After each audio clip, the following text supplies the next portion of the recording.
Good afternoon, everybody, and welcome back to the Motherhood Club by Global Women Pinocchio. Another mother to talk us through her journey of motherhood. Uh, we have Rinku Tyagi with us, and she likes to be called as the Latma Tyagi. And, the more I speak about her, the more it would be unfair because I think she herself can introduce. But having said that, I must extend that gesture to her. Rinku Tyagi is the co-founder for a consulting firm called Pinguava, where they help you better your customer engagement. Rinku is a mother of two beautiful girls, 20 and 13. She has a very supporting and a fun-loving husband. Of course, that's where the kids come from. Rinku and I were discussing what we should speak about. And, it came out very loud and clear that it's very important that parents build trust and stay connected with their children. So, Rinku, welcome. And before you go on to talk about the topic and share your journey, please introduce yourself in your own words because I think you alone can do justice to your own introduction. Sure. So first of all, thank you, Ekta. This was my dream, one of the dreams, to be on a talk show and be treated like, the expert. And so I'm living my dream today with you. Uh, Wow. and the other thing that I'm very excited about is that if one thing I can talk with a lot of pride is my motherhood. I mean, I think that's something I really uh, carry with me with a lot of pride and a lot of accomplishment that I am confident about. Um, so I just wanted to thank you at the onset. And talking about myself, I think you've already shared a lot about me. A lot of my family friends know me as somebody who's emotional person, sensitive. I like to be feeling that I am a compassionate person. Um, and I think professionally, I've been around for about 23, 24 years. And I'm lucky that I was blessed with two kids. And through my working life, that is hardcore corporate life, I had my children. But I have a great support from my family, my husband, my in-laws, my own parents, my entire family. They have been there with me, which has made me possible to carry on this journey. But having said that, professionally, I don't want to talk too much. I don't think this is a forum to talk about your professional strata too much. But yeah, I'm a consultant today, and I do try. I think I like to be called myself as a coach, and I use a lot of that skill in my parenting too. Like we all, the best part about us is that that's one place where we all want to give gyan. So as a parent, I have played that role a lot in my life, whether it was received well or not, I don't know, but I did try my best. So yeah, so I think that's me. I like to be very informal. When you asked me, would you like to be on the talk? The first thing I said was, um, parenting is something where I don't believe in giving gyan. I don't have, I don't know how you will like the story, but there is some story to all of us. But there is nothing spectacular that I find about that story. But of course, it's been an interesting journey. But the reason I was a little apprehensive initially was because I feel parenting is something which is there is no right or wrong in that. I genuinely believe in that. The intention of the person who has given birth or who's bringing up the child, um, the mother or the father, has always been the intention has always been right. You cannot doubt that ever in my books, and I think Rinku, yeah, sorry to cut you, but before you go any further, yeah. I don't think that there is any mother who doesn't have an inspirational story. Whether you are a biological Yeah, mother or you know, absolutely. you just are a mother, right? That in itself is very inspiring. So let's start from there. Sure. So the one thing which is very funny, and I talk to my girls about it, is that I always wanted to be a mother, and Wow. I wanted to be a mother of girls. Like I wanted to have daughters at all times. That doesn't mean I have anything against the sons, but I always wanted to at least have one, two, three, any number of daughters, because you would agree, the time that we were born, and from where I come, um, we have been very privileged in my family. We are three sisters, one brother. But we have been very privileged because our parents were thankfully very, very open and liberal, and they gave us the best education, that there was no distinction between a boy or a girl or a son or a daughter. Still, there was this deep inside me, a rebel in me. Um, because not your own family, but there were others around you who would give you those indications that you're a girl. Or I would take it, receive it in a great magnitude for myself as a girl. So as a girl child, I felt that, let me have some daughters, and then, I want to set an example, and I want to see if I can be very free and liberal with them. What really goes on. So that's where my story of being a mother started. I think I would have been very young, very, very young. One thing I dreamt of was the two things that I thought: I need to be self-reliant, and second, I wanted to be a mother. And girl child, all the more better.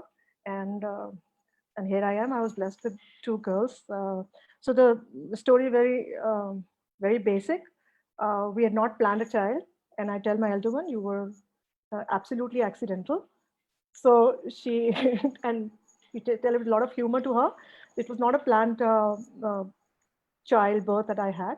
And the second one, we tell her, "You were absolutely planned because we wanted a second child." And that was by books. I mean, I'd gone through a lot of research, and a couple of us as friends who wanted to plan our second child together. So there was a lot of fun and mechanics out there. But yeah, so that's how my first one was born in 1999. That was 3 years after my marriage. And the younger one was born 7 years later in 2006.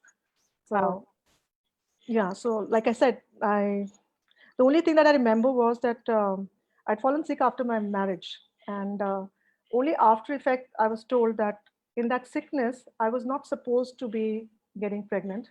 Um, but nobody told me during my sickness. The doctor was very kind enough, I think, and somehow it worked for me. Or वो कहते हैं ना कि you want something from deep inside and you get it. So I really wanted to be a mother, and I was blessed with the daughter. And only after that, the doctor told me when she saw my medical history that it's a miracle that you have a child. And because I wasn't supposed to be getting pregnant with that sickness, but that's one miracle that happened.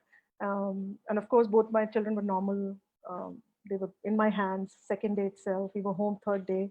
So really, no, everything was as if it was all designed and very well planned for me and executed for me. I have goosebumps listening to this. Yeah, yeah. So I was lucky. I was lucky for sure. Yeah. Okay. So, you know, uh, we all, when somebody tells us, okay, let's talk about something, we choose very complicated topics. Mhm. Sometimes we choose something that we want to do a lot of research. You've spoken, chosen a very interesting topic, building trust and staying connected. So, how do you do that? That is one. And second, you mentioned that, you're a life coach. And, for you, your customers are your children, come to think of it, if you look at from a business point of view. So how do you use your coaching techniques to upbring your children? I mean, they're grown up enough. 20 and Yeah. 13 are like, one is an adult, the other is just step into the teenage space. So the age Yeah. gap is also, and with age gap, the mindsets change. So how do you manage all of that, and why did you choose this topic? So the reason I chose this topic is because that's all I know about parenting. I think that's all. If I say, if somebody asks me, how do you manage? And there are a lot of young kids in office or in my general life who would ask me, or my younger generation, that, "Ma'am, how do you do it?" Or, what's the reason behind? And I only tell them that the only on was being very, very open and honest and keeping the communication channel open. See, you know me now. I am a talker. I like to have conversations. And I felt that's one thing that I can build. And from my whatever training, skills, and learning that I've had, I feel trust is nothing but just opening that door of being approachable and having that communication in line. Um, yeah, till the time they were younger, like with my first child, we all know the first child is always an experiment child. You try all your different things, but I was never a nervous parent. I don't, as far as I can remember. I was always, I don't know, it was natural or something, but I always had this instinct of making sure that the child feels protected with me. So even when my first daughter was there, I was never scared of holding her or not doing her massage or not taking care of her things, or if she falls sick, as a person I don't get worried, so I'm not a very worrisome person. So I think the reason I chose this topic is because that's all I focused in my entire parenting. I've never focused too much on how they're going to study, are they studying or not, are they doing their homework or not, uh, you know will they fall, not fall. I've been protective and careful, but that communication is one thing I'd always, even when they were like 3 months old, 4 months old, I will just talk to them, tell them, and they would respond. My elder one and even the younger one, they started responding to me. I think in 5 months, once they started laughing, they started making those faces where they started wanted to talk, and they both started talking at the age of 9 months, 10 months, and absolutely fluent in their conversation. And thankfully they talk pretty well even now. So communication started. It was just inbuilt in me. I just don't know. I just felt that I have to talk to my kids. That's one thing I'm going to be there. The other thing I did in my parenting was just be firm with them, and that's the reason I think if you see three of us together or as a family, you'll see us. I say three of us because three of us are women and the same wavelength we have when we talk. But we are very, very open family and we talk about anything and everything. My kids, they are scared of me in the sense I do have my own, bouts of anger. I can get very angry and I can get very upset, and so can they. But we make sure that that we know, we understand each other. There's a reason Mama ka mood hai and I should just leave her right now. But we have that trust, and I think that communication is something that we have always kept open. I have always spoken about my stories and told them about stuff that I've had, good, bad, everything. So I think with the age and every age that they reached, they knew exactly what they should have known about me, and hence they are very comfortable talking about their stuff to me. So I'm never worried and I'm never scared. Had you not been a life coach, Yeah. had you not been in the, when you are an operations person, which you have been for a very long time before you moved into the consulting space, well, even being an ops person, you're technically consulting. Had you not been that, would your parenting style would be any different? Because, and a consultant or an ops person is Mhm. technically the backbone of an organization. So would it be any different? Sorry, my questions are not really No, no, no. planned. That's fine. I'm No, going no, to that's fine. ask. Yeah. Yeah, that's fine. See, I was an operations person. I was a mother when I was 27 years old. So really very young and not knowing much about parenting. All that I'd seen was my parents bringing up. So, and I know my mother as an example. She's a very strong lady. Like she comes across as a person who's very confident always. She had 4 kids to bear, and she was very, very clear in how she wanted to bring us up. And I never saw her nervous about anything. Same applies to my dad. But as a mother, I looked up to her always. But from the role perspective, whether I was an operations leader or I started up as a technical person, and then I moved on to hardcore operations, a consultant, and entrepreneur, I don't think the role had to do much of it. But yes, what my work life did bring into me was that conscious effort of having spent that time with my children, because my job was where I would start my day at 9 in the morning, and no house chores involved because my family would take care of it, or we had a full-time support for that. But I would start working at 9, I would be home at times at 10, and even after that in the night I would be having calls or I would be really tired. But with the children I would always spend that time, so I would not be tired at all and I would spend that time with them. So I think even if I was not a consultant, maybe I would have been a little callous with my time, because then I would have that thing that I would have all the time in my life, and I can only imagine that. Um, but because I was working, and it was really a very demanding job, I was in my mind very conscious that I cannot let my daughters not have my time, and me not being in a position to tell them what I want to tell them always, and be there with them. So I would come home, I would not be tired, I would have my cup of tea, have my dinner, but listen to whole story of the day and tell them my own whole day. And the child would want to sleep, I will just lie with them, sleep with them, but we would watch TV together. And that's what has been a consistent practice for me since beginning. In fact, when my younger one was there, because the elder one, like I said, was more of a excitement, first child, you want to do everything right. With second one, I think you get little comfortable and you always think, acha, badi bibi hai, she can take care. Um, but with her, I felt there was little lack of time because I was also aging and there was work stress, which was increasing.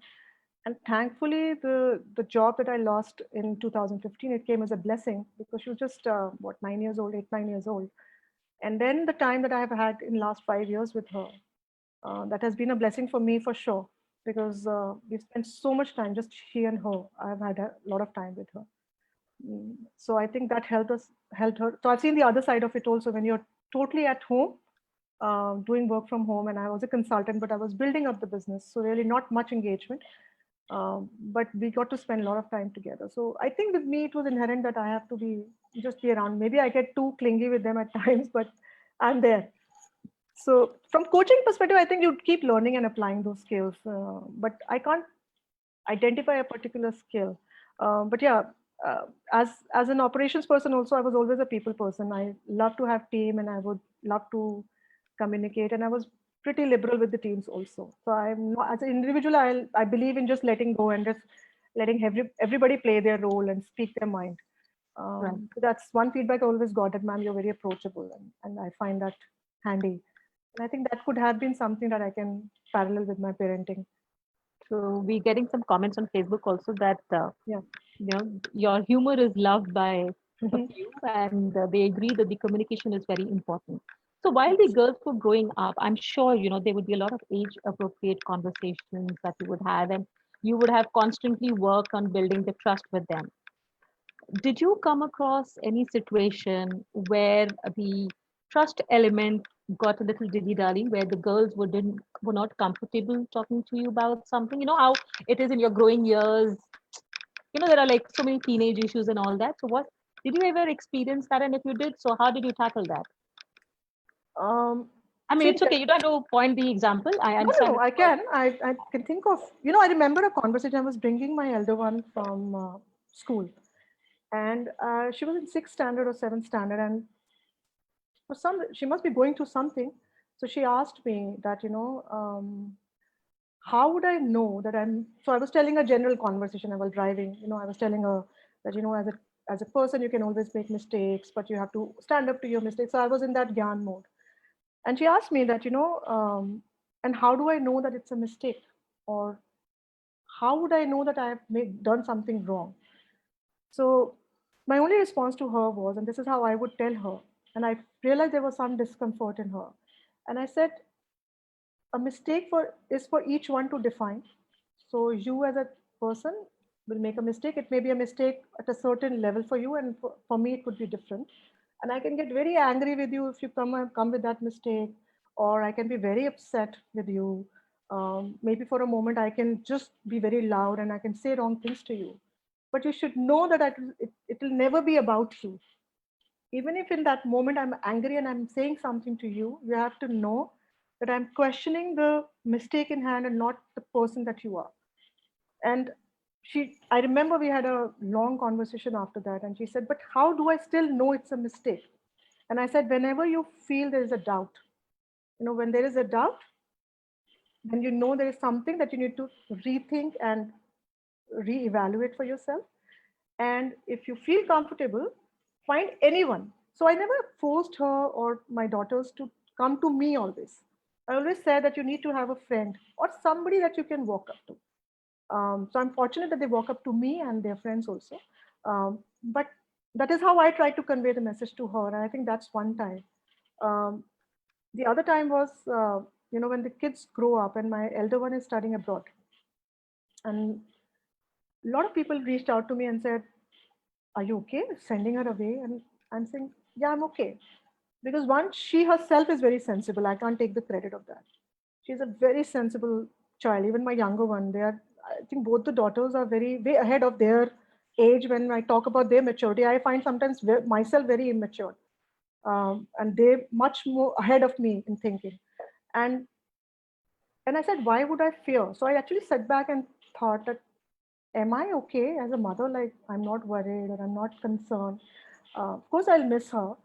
But looking back, I realized that, why would we be scared? Is that either she gets influenced by some wrong things or some mishap happens.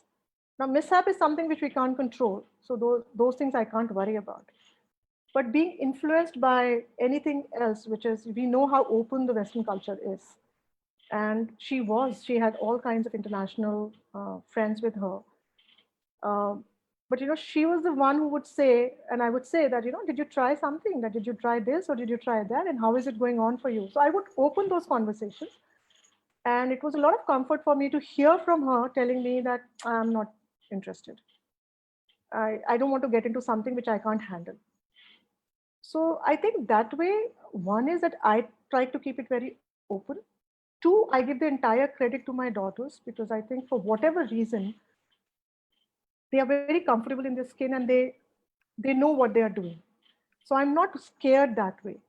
And maybe that trust has somewhere, and that's why I emphasize that a lot in parenting, that you must build that trust with your kids, because if any time they know that whatever they do, they are not being judged, um, they would be fine. So, and they would take care of their responsibility. So what's right, what's wrong, it's for them to define. They will have their own path and own journey. But I also say I'm really blessed. I have very, very, very sensitive kids. Like, God did not give me the problems where I had to worry about their homework or about they not studying well, they're not doing well in their life, not being clear what they want to do.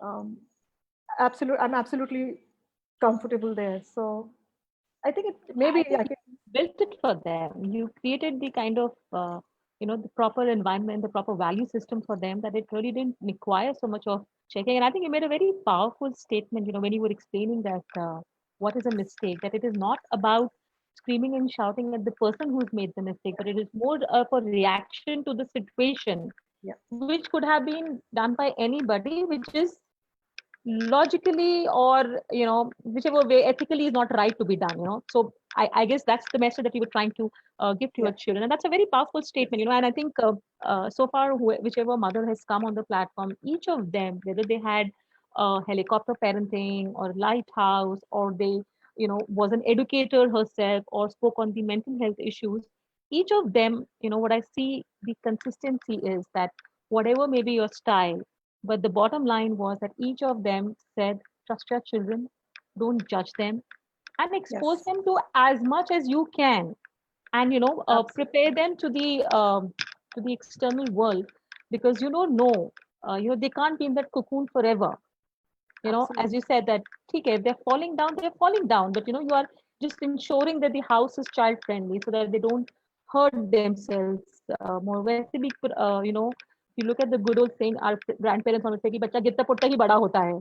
So Exactly. that is true. So Rinku, could you share some ways that you, in addition to communication, the Mhm. other tools that you used, I mean, tools is, I'm using this word because it's a lack of a better word, or ways that you were able to build that confidence and trust with your girls, because typically when girls reach the teenage age, there are these changes and more clashes happen with the mother at the teenage, transition period, because you think that, you've grown up and you're like, all those smart, mummy is old fashioned, mummy comes from an old era. So, did you have to deal with all of that, and how did you build that trust during that phase? So, about my family a little bit. My in-laws. So, my mother-in-law is she's a very spoiling dadi. All dadis are spoiling, but Yeah. she's a very soft person. She's a very giving person and very affectionate person. And my husband is also the same type. Like, he's also very. If you ask my kid, they say dad spoil us. So he pampers them a lot. So if you ask me, I'm also the fun element, but I'm also the person who's with this danda in the house, the latmar. So I'm the gunda of the house. And I keep joking with them कि घर का इस जंगल का गुंडा कौन है, and that's me. So I'm the gunda. Uh, Having said that, I think they sometimes I worry they're a little scared of me, because I can get very upset. Being an emotional person, I can cry and that worries them, or I can be very angry and loud with them. They know I'm temperamental, but then they know that side of me. So what I try to, like, to your question, I try to be firm with them. That's one thing I made sure. So there were not many rules, but whatever it was, I was pretty firm with it. And when I say firm, for example, sleepovers, uh, I wasn't against the sleepovers, but they had to be a complete knowledge of who they are doing the sleepovers with. I need to know the family. I need to know the kid. So it's up to them. The ownership is with them. You keep me introduced to your friends. I need to know them better and their family better. And then you're okay to be on a sleepover. So they were aware of this. So the ownership lies on them. And the other thing that I tried to keep was being involved with them and genuinely being involved with them. So I'm not a person who would want to know everything, but I'm a curious person. But the first thing I would always keep in mind is how can you be involved is by telling your own stories. So storytelling is another as a tool, if I say, but more than hearing them, I started with telling my own stories. And they were not always the happy stories, everything. So when my girls are growing older, that is when they're reaching adolescent age. Now Adya is in that age.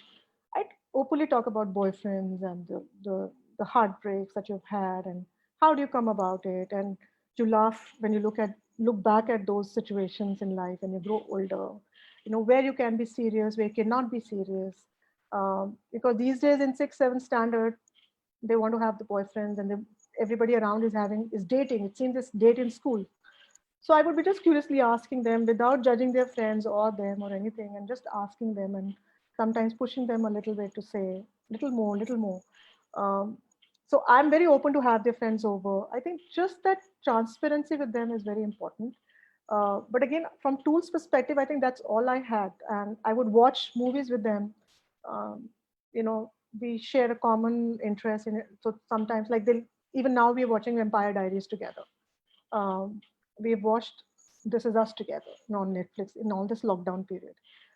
There are times when there are, you know, there are reflections or scenes where my little one, my younger one, would get uncomfortable, or but I would make it more. For me, it is fun. For her, she says it's discomforting, Mama. Please don't do that, because then I'll start playing joke and I'll say, look at it, you know, do this, do that. I'll just make it, try to make it more open. So I think from tools perspective, I'm just about telling my own stuff more, so they know, I think, pretty much everything that they should know at this age. And I think they take a lot of cue from there. But then I also remind them that it's my experience. You have to have your own experience. That's not the to do thing, or that's not a line drawn hard that you need to follow this line. This is something that I have been through, and this is my takeaway. It's for them to take whatever they want to take from that experience. But the idea more is sharing and not thoping them with any. And the other thing I remembered was that I never put an agenda to a conversation. So, for example, when they had their periods now, or the sex education part, it was always a very subtle watching shows with them, sharing my own perspective about it, being open about it. You being, I think as a parent, you have to be first comfortable with this topic before you expect your children to be. So I was very comfortable talking to them and bringing it up. But as I नहीं कि periods हो गए तो चलो it's a celebration and it's a modern parenting. So I will take you out for a coffee and we'll have this a big celebration. No, it was always we had our brownies and we talked about it, and we talked a lot before they actually hit their periods. And so all this was very was ingrained into the system rather than making it a big deal. So boyfriend conversations or heartbreaks was never a big agenda topic in chalo aaj iski baat karte hain. It was always made a part of a conversation, a dinner table talk, or just watching series. And I will say, what do you have to say about this? And they will give their own reaction, and things like that. And I would generally ask them every day. I would ask them, how was your day at school? And what was so great about it, and what did this friend say? So I know their friends by name. They know my friends by name. So I think that's the kind of synergy we kept. Um, so yeah, I think that's pretty much I used as a parent. So again, there's not much science that I applied. It's just that I kept it very natural, very honest, and very unpretentious, as I say. I keep calling it that. It was one thing they can be sure that Mama is not trying to be someone else. I am what I am, and they know it, and they deal with it. So you made a statement in the beginning that, when your parents were bringing you up, and obviously with the, you know, given the society is in our country where not much has really changed in terms of a boy child and a girl child, and you took it on you that I wish that God gives me girls, and I will prove it that look, girls can be brought in a similar manner as boys can, Yeah. right? Yeah. Did you ever fail in that? You were happy in the way you brought up your girls. Did you ever have a moment that where you felt that I wish I had done something different in raising my girls, Yeah. or just to prove a point, you did certain things which you shouldn't have done? Because self-doubt, though, I think we are very human, and it's human to be having a self-doubt. Because sometimes, on the contrary, because I was very open and frank with them, I doubted myself that I may be over-informing them, or I hope I am not over-indulging them in my stories, or the adult experiences, or whatever I'm sharing with them. So that self-doubt did cross my mind. Um, but when I look at my girls and the way they carry themselves, that's the reassurance in itself. And I don't look for validation from anywhere else, not even my husband. I mean, um, I have all the right to question his parenting, but he doesn't question my parenting at all. Uh, so I think I don't look for any validation outside. As a mother, so honestly, I genuinely believe that parenting is something. Yes, you can learn certain skills. So, for example, if you have an issue, or when I say an issue in the sense you have an attention issue, or when you have psychologically your child facing certain challenges, or the digital media, or whatever, if you see that as a problem, then you can look at some professional skill or help to aid you with that. But for me, I just thought that I never look them as perfect beings. So they have their own imperfections, and I have my own imperfections. And somehow that's where I sometimes felt that maybe I hope I'm not oversimplifying it. But the way they carry themselves, that gives me enough validation that they're fine. Like, especially even my younger one, she's 14. Um, and she asked me those questions. What if there was a boy? If you had a son, would you have done something differently? Or would you let me go to a concert? And I would say, not yet.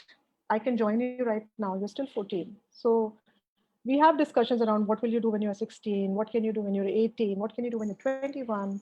So she's aware, but yes, she asked me what, and I think about it. And if I had a son, I think I would have made life difficult for my son a little bit because the rebel that I am, I would have been little more strict with him. But unfortunately, I never had a son. But I wish I had a son to look up to and set that example too. That what would I have done? I don't know how would I have tested. But yeah, I think my rules would have been very similar. If they can't be out of home at 10, I don't think I would have allowed my son to be out at 10. If they can't drive until 18, I don't think I would have allowed. I would have made sure that he is not going out. So it would have been a trouble for my son child, I guess. A different conversation we would have had. But I was lucky I had two girls. Super. So, I think for all the people who are watching the show or would eventually watch, Rinku has highlighted a very, very simple yet a very powerful tool for parents at any age, that the key word is communication, communication, and communication. And I think the word communication, is used very loosely, be it in relationship, be it in organizations. But the communication part has to be very, very effective, has to be appropriate, and has to be timely. And these three C's, which is communication, communication, and communication. I remember using this for a blog of mine, but that blog wasn't on parenting, but was on marriage, because Yeah. I think that that communication between the two parents, that communication also in some way or the other has a bearing on the growing up of the child. Yeah. After all, in the I just last. want to, sorry, I just want to emphasize that honesty is something that be honest to your kids. The last person that you can be honest with is your kids. Just communicate, but be honest about whatever you're sharing with them. I'm sure they will return the favor. They'll be fairly honest. Absolutely, that is true. So that, like, so communication cannot just be कि हम बस बात कर रहे हैं. It has Huh. to have the right message. It has to have the right tone. It has to have the right time. And of course, even if you tell them stories, while okay, I understand, for a 2 year, 3 year, there are a lot of stories that we cook up because you just want them to know what's really Yeah. there. But as they grow up, you start sharing with them the real insights. And I think, if all parents start sharing their insights, whether it's good, bad, ugly. After all, nobody has a very flashy life always. There are challenges, and I think that's what was also highlighted in one of the movies. uh, you Yeah. know I mean, we both like SSR, so with due Mhm. respect to him, I think it's very important for that communication to be very open, and not just with girls but with boys also, because in Absolutely. today's time, I think, as I understand a little bit that I've read about it, because the issues of girls get highlighted a lot more, nobody really talks about the challenges and the issue that the boys face, you know. Absolutely. And there, I think the communication as a parent for a boy, of course, you have girls, and so do I. But I think the communication with boys have to be far more stronger and firmer to Yes. be able to raise them in the most uh, appropriate manner, so that they eventually not only respect themselves and their gender, but they also respect the opposite gender. I think Yeah. that Yeah. way we will be able to create a more healthy environment. And then mothers like Rinku will not think, when she herself is a young girl, that I want to have a girl child to be able to set an example that, look, my Mhm. girls can be independent. And I'm sure there are, Rinku, to be very upfront, I also always wanted to have a girl. And well, my reason for not that, कि भाई मुझे ऐसे नहीं या मेरे को ऐसे exposure मिला, but generally I feel that girls do make a difference in someone's life. Yeah. But the way I would groom her, I guess I would groom my boy also if I had a boy, because I think parenting cannot be gender specific, I and agree. that is something that a lot of parents need to understand, that we cannot differentiate, because whether we like it or not, we need to understand and internalize that even today, that difference is there. See, the other thing I realized when I follow Sadhguru a lot, and one thing he tells, and I totally believe in that, is that sometimes when we give birth to the child, na, so we think that we own that child. And we do everything, every bit of it, our effort goes in teaching them, educating them, and the entire effort. And I think sometimes the child can get overwhelmed. What I always believed in and I continue to follow is that our job is to give them or guide them, but and it's possible that they will not follow your path. Like I do yoga, I tell my girls you should do yoga too. I keep telling them they don't do it, but that's fine. They will have their own journey to learn and pick what they want to pick. But I think it's so important that we have to understand that they are just humans. We have been the source of life for them. Skip beyond, we are just responsible for them to be doing whatever best we can do, but not really own. We don't own their life. Like we don't want to take their career decisions in our hand. We don't want to take their education decisions in our hand. Leave certain things for them and just try your best to be there for them as a support, as a guide. I think that goes a Absolutely. long way. Absolutely. And I think children who are exposed to such healthy environment, they definitely are more stronger in their mind. They are more healthy. And I think they are the ones who are able to withstand any kind of challenge that life poses on them. Because, Yeah. I mean, even we stepped out of house after class 12, and exactly what was, the way you are saying, we were also Mhm. told by our parents. We had very strict guidelines, Mhm. and the rule of the game was very simple. I mean, you were still okay at 10 o'clock. My father was very particular. Sunset means you have to be back home. You can come Yeah. home So we and had go the out same again. rule. Yeah. Yep. Yeah. Yeah. Yeah. And I guess that stemmed from my grandfather, who was a very disciplined person. And my father made sure that those rules were set for us, at least till we were home. And then, of course, once we stepped out of college, and he would tell us. But yes, that flow of communication, I think, is the key. And I think basis the communication, you're able to build the trust, you stay connected, and your child will be open to share, and the example that you said, that you tell your girls to do yoga. I'm a living example. My mother kept Mhm. telling me all through the years that, do yoga, it's very good. And I would completely close my ears to her ki yoga is very boring. And here today I am practicing yoga, and I can look at her and I can read her that, she's like, see, I told you, you I should have told done you it. long way. I Yeah. told you long back. Yeah. And you did, because whenever she asked me to do it, I was like, this is so boring. Yeah, you just kind of lie down and do those lazy exercises. But yes, I think parents also have to explain to the child that, look, just because we tell you doesn't mean we're always right. but Right. there is no harm in exploring what Exploring. we Yeah. have to tell us. I guess, Agreed. once you are on the other side of the table is when you understand that, okay, this is what was told to That's me. what they were trying. Yeah, That's yeah, what they yeah. were trying to do. So it's a full circle. We all are in that life. And I think, taking cue from what you said, Sadhguru also says that we all should take our own responsibilities. We are our own responsibility. So we cannot control the child. We should not be controlled. We can I completely see through your conversation that you were firm, you were disciplined, but you were not a control freak when it came to growing your child. Yeah. No, no, no. Yeah. Yeah. So great, Rinku. In very simple way, you've communicated so much, and you have, brought out the essence of parenting. That we have to build trust, we have to stay connected with our kids, and what better example that your daughter is staying overseas. I mean, of course, she's home these days, but Yeah. while she's there, you still have that confidence in her, and she is, continuously reassuring you that, mom, don't worry. Yeah. I know what values you have imbibed in me. So I think that, and I can see that.